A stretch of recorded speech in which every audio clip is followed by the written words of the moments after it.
This is the Antimatter Space Zoomcast. On the web at antimatterspace.com.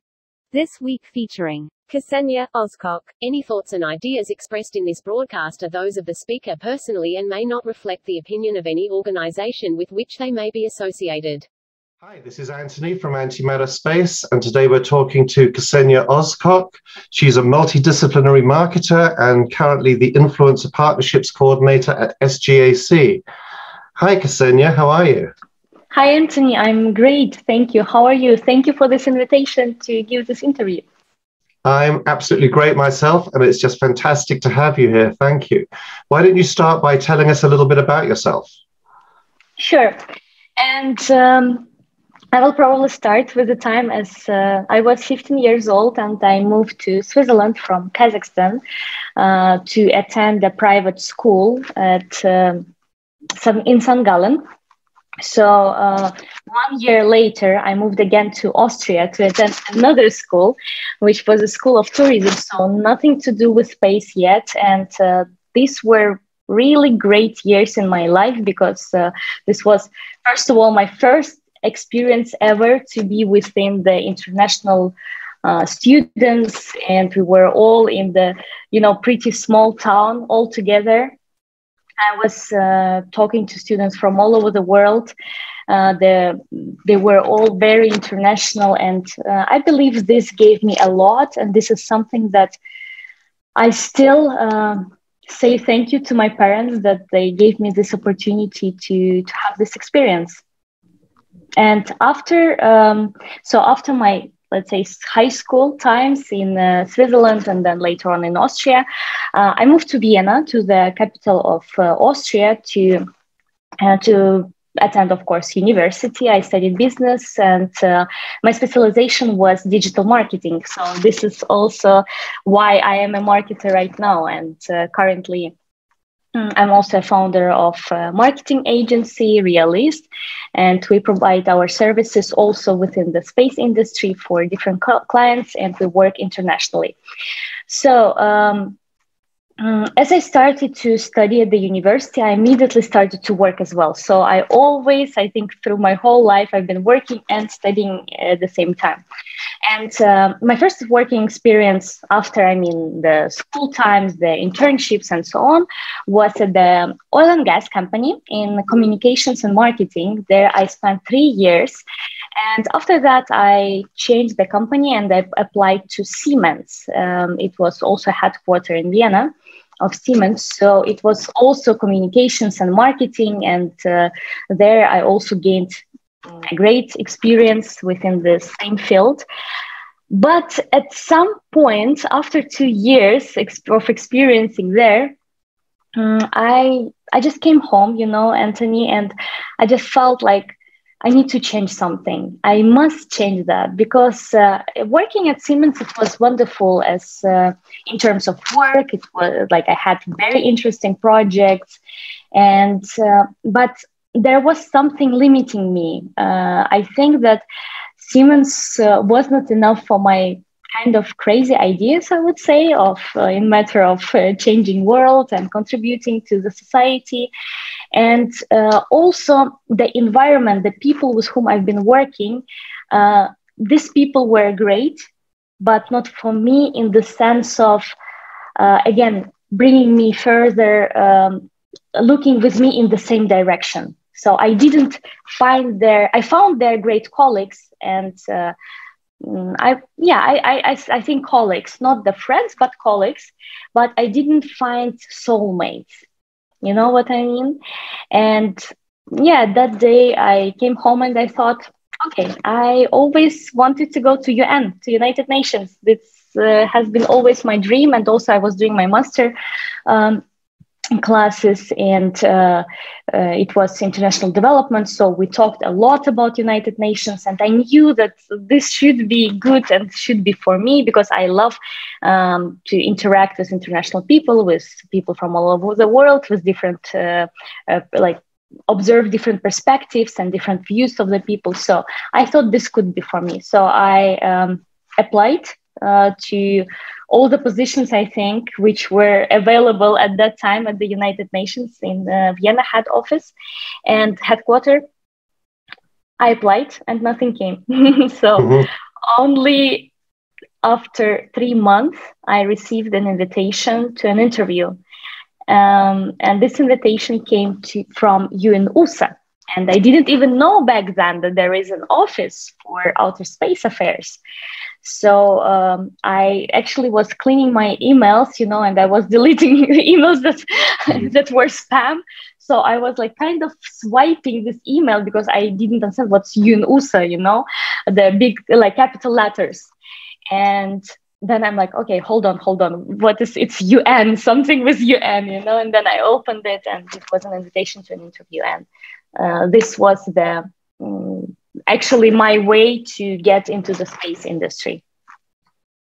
Wow, that's fascinating. So your whole entry into space was almost got lost in your spam mail. Yes. Yes. All right. Well, let's move forward a little bit. So what role do you play in the space business now? As I started, like my whole journey, let's say professional journey, it was communications and marketing. And this is, until today, I'm following this path, just in different niches and trying different directions. And now I would say I'm focusing more on the business part of the space industry. I'm helping companies, space startups to increase their awareness within the space industry. I help them to promote their products, their services, their companies. I help to promote their personal brands as well, to build personal brand and to develop it further, of course. And this is what I'm doing with the company Realist, which I created in June 2020. As coronavirus actually was really on the high point. But at this moment, as Anthony, you are also my student in the space course, in the course on space communications, how to grow your personal brand in the space industry. And this is something that I've launched exactly 1.5 months ago. So it was 10th of March, the launch of the course happened. And this is the very big and very big, not in the sense it's a huge project, but it's in the sense that something matters really to me, which is something for my soul, I would say, because it was time. I think it was, autumn 2020 when I started to, okay, it's quarantine, you're not going out that much. So you're kind of getting back to yourself, trying to reflect on the things that you have done. And this was the point that I came up with. I realized that I must find my ikigai, which is like finding my personal mission, which helped me a lot back then. And I realized that my ikigai is development and education in the space industry. And I realized that if I will give a course with the knowledge that I've gained through all these years and with my experience and what I'm giving to my clients right now, but which I can actually give to the people within the industry, not just the agencies and companies, but also to people like you and I, who are I know so many great experts within the industry, scientists, engineers, communicators as well, from all different fields who are focusing in medicine, for example, doctors, psychologists, lawyers, and so on. But I realized that those people need my, push or my support in order to promote their expertise, to understand that their value, their actual value, what they bring to the industry, how they contribute, and help them to monetize them, like their brand. Right. And this is something what I'm currently doing with my Space Influencers course, and I hope to contribute to the industry exactly in this way. Well, as of course you're well aware, but I'll tell our listeners, I'm a student in your course, and I signed up for the course because I thought it would teach me some tips and tricks, about how to use Instagram, whatever. Nothing like that at all. It's a big search into my own personality and who I am and what I stand for. And it's just an absolutely amazing class. And you've attracted some astoundingly wonderful people, new friends that we've both made from all around the world. And it's a fantastic course. And so I'm just so thrilled to be in the course. Thank you. So there you are. Now, tell me, what is it about space? You said that you discovered in the UN, the Office of Space Affairs. What is it about space that actually excites you and wants to keep you in the space arena? So I think this is a great point to start with you in USA, as I came there. And as I've mentioned before, I wasn't very satisfied with the environment that I was having at Siemens and also around me at that time. But I would say that first thing which inspires me in the space industry is people. People who are actually the driving force of the industry, because a lot of people work also in that industry for free. There are a lot of volunteers. Those people, they do greatest accomplishments. They do greatest developments. But the thing is, what is driving there is it's not the financial side, but actually the passion to space. And, as I got into UN and I found people around me who were thinking with me in the same directions.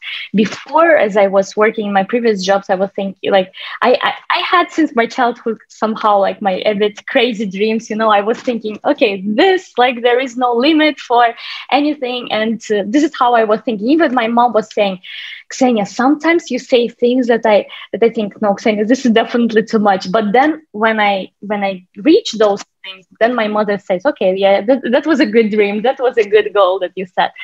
And sometimes I was kind of feeling shy of sharing my crazy thoughts, my crazy ideas about projects and so on. But as I dived into the space community, I realized that no, my dreams are nothing compared to the dreams of other people. And I realized that all those people who create an amazing community, space community, that they support each other, they help each other, they bring with, from the bottom of their heart, they support the industry, and with their passion, they bring it further. And it was so funny that as I was at one of the conferences, I think it was in Tokyo.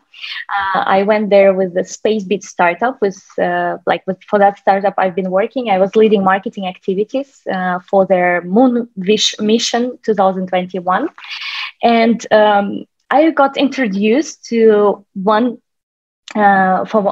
gentleman, and they introduced me that this gentleman, he builds currently an elevator to the moon. And at that point, as I wasn't still that deep into the space community, I was thinking, okay, is it a joke now? Should I laugh, or should I congratulate, and should I be amazed by that? And those were a lot of moments actually, which I had within the during different events within the space industry. And this is true. It was not a joke. So I just want to say with this example that this is exactly how space industry is. And every idea, every thought, every dream is so essential. And these things can actually give us a chance to develop our economy, not only space economy, but the overall economy. So this are all true, and this is something also what fascinates me in the space industry. Besides, of course, the technology behind it, but number one thing is people. Yeah, you know, it's fascinating because space right now, I think, is at an intersection of a lot of things. You know, there's global communication with the internet. I'm in Clubhouse, which is the new voice-only social media chat room set up, and I've been quite busy in there. And there are so many people in the space-related rooms talking about all kinds of things. You know, there are a lot of people who are venture capitalists, you know, and they're all funding startups. And there are so many people who have non-space backgrounds. You know, space is traditionally people come from STEM backgrounds: science, technology, engineering, and math. And there are so many different people in there. And so what we've got now is all of those people, as you said, that you're so excited about, and then all of the things that are going on actually in space itself, the technology. So with that in mind, let me ask you another question. The space program is evolving with all the people and all the technology. What challenges and opportunities do you see in today's global space endeavors? As opportunities, this is a great question, by the way. I think that right now, with the space commercialization and that industry actually attracts more and more private companies and private players, I believe this is kind of a window for new opportunities for many people, because in my opinion, space will become something like any other industries very soon, you know, like automobile industry, like manufacturing, you know, like anything. And this will not be that crazy anymore, you know. This will not be so exclusive, kind of, because right now space is okay. We're saying that space is for all, that space is there is access for everyone, but it is like, in the sense of our mission, it is to make space industry accessible for everyone. But until now, it is still like kind of a place for an elite, but not in the sense of I'm talking about finances, but in the sense of elite, of a small group of scientists who have been working in this field for many years, and only then they can get access to this field. But I believe that actually commercialization of the space sector is helping to bring a lot of people from different spheres, from different industries, and they all have space there. I call always space industry its own ecosystem, if its own world, where we have psychologists, we have architects, we have doctors, we have marketers, we have businessmen, we have investors, we have engineers, we have scientists, and so on and so on. There is space right now for all these people to get into the sector. But the thing is, what we need to do is we need to spread the word about the space industry and what opportunities it has. And this will, of course, help us to create an inclusive space for everyone. And of course, I must add just second information that of course, the big players like Elon Musk, Richard Branson, Jeff Bezos, thank you. They helped a lot our industry to get awareness for other people, because other than that, it was, two main powers, which is United States and USSR back then, who were taking care the most and getting to everything within this field, within the industry. But before, it was very difficult for a person like me, for example, who doesn't have a space background from the university. I'm not a graduate student from STEM university, from STEM field, so I was not able to get to the space. But now there is this opportunity, and I think everybody should take it into account and consider this chance. Okay, well, that's actually answered my next question. So sorry. No. That's fantastic. And I'm going to jump right to this one. So you're young and I'm old and crusty, so you'll be able to answer this question better than I could. But it's 2021 now. If you're looking up into space in 20 years or 50 years time, or maybe you'll be looking down from some spacecraft at the Earth by then, maybe you'll be in space. But in 20 years, 50 years time, what do you think is going to be happening in space? Let's start with 20 years. What do you think is going to be happening in space in 20 years time? Yeah, this is what I partly mentioned already, I would say. I mean, this is a very tricky question. Nobody knows. But from my point of view, I think this is something what the space industry will become normal for everyone. You know, it won't be that special anymore. And as I mentioned already, it will be something like an automobile industry maybe. And I'm sure there will be a place for everyone to be active in that field. This is what I believe. I mean, in the sense of development and when we consider plans of Elon Musk about the multiplanetary life and, well, I don't know when it will be. It will definitely come. This is what I believe, but how soon it will come, here, I'm still doubting on that. So, yeah, maybe 50 years, this is more... sounds to me more real, I would say.